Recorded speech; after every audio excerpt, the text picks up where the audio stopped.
Hi, I'm Jenna, licensed counselor and owner here at Central Texas Child and Family Counseling. In this video, I'll be sharing an overview of boundaries for the middle childhood years.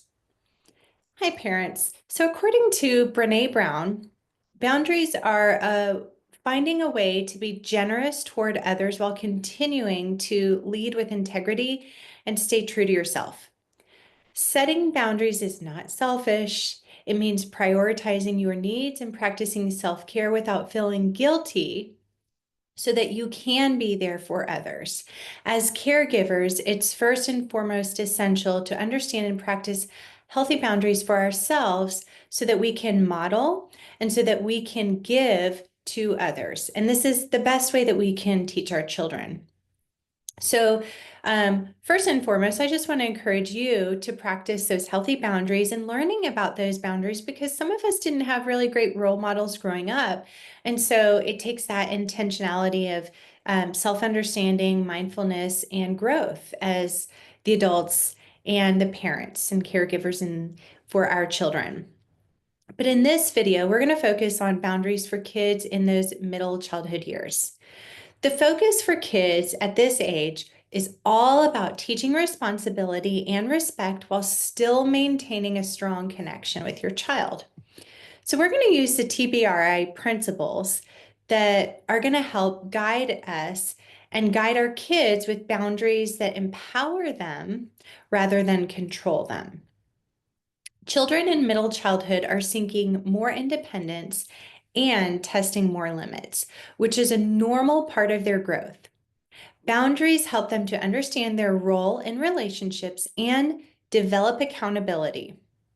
When boundaries are clear and consistent, they foster trust and teach kids how to navigate the expectations of the world around them. Boundaries build confidence and encourage self-discipline. They also help children understand the balance between freedom and responsibility, preparing them for more complex social interactions and all of the things that come as they grow up. So let's talk about ways that you as a parent or caregiver can implement boundaries with your middle childhood aged child. So that's like the elementary years roughly. So my first tip is to explain why. Instead of just stating rules as this is the way it is or because I said so, explain to your child the purpose. We turn off screens at 8 p.m. so your brain can rest and you can feel your best tomorrow. That just gives them an understanding of they may not like the boundary, but now there's an understanding of why it's there for their well-being. Number two, involve your child in solutions. Ask for their input. Your child has so much more to give, so much more to offer than sometimes we give them credit for. So you can ask your child, what do you think is a fair consequence if chores are not done? So let them be a part of the boundaries, those natural and logical consequences, perhaps that are happening in your household with your expectations.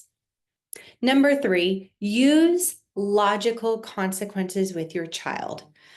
Ensure consequences are directly related to the behavior, like pausing screen time until homework is completed.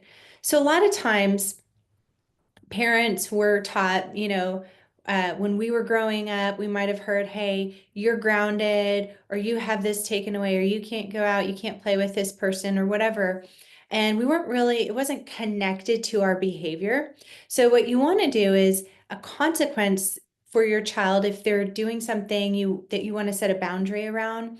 You want to try to either take advantage of something that's going to naturally it's a natural consequence. So for instance, if a child is, you know, maybe they're running late and their coach is not going to be happy with them, sometimes we need to let their coach not be happy for them. That is going to be the natural consequence for running late to sports practice.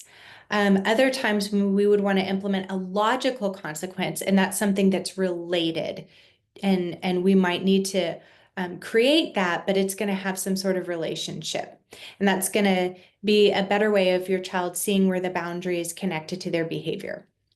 So in a practical example, let's say your child forgets to bring their lunch to school. Instead of rescuing them repeatedly, you might say, looks like you forgot your lunch today. Let's think about what we can do to remember it tomorrow. This approach respects the need for them to learn responsibility while offering support and guidance. You didn't have to do anything. The natural consequence in that situation handled itself, which meant that your child either bought lunch at school or had to figure it out with their teacher. And then you're there to help support them so that that doesn't happen again. So parents, this is a pretty complex topic. So if you want more resources, we can recommend Dr. Dan Siegel's work, The Whole Brain Child.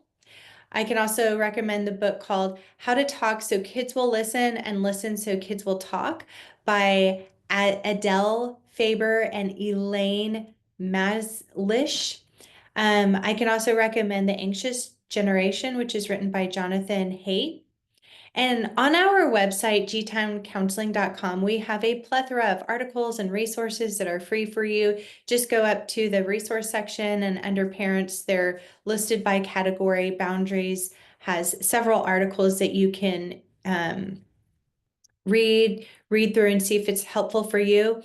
But remember, this is just a quick overview of boundaries for the middle childhood years. Thank you so much for watching. But if you have any specific needs about your situation and your child, this is just for informational purposes. It's not a substitute to therapy. Talk to your child's therapist here at Central Texas Child and Family Counseling if you have any further questions. We are here to help. Thank you.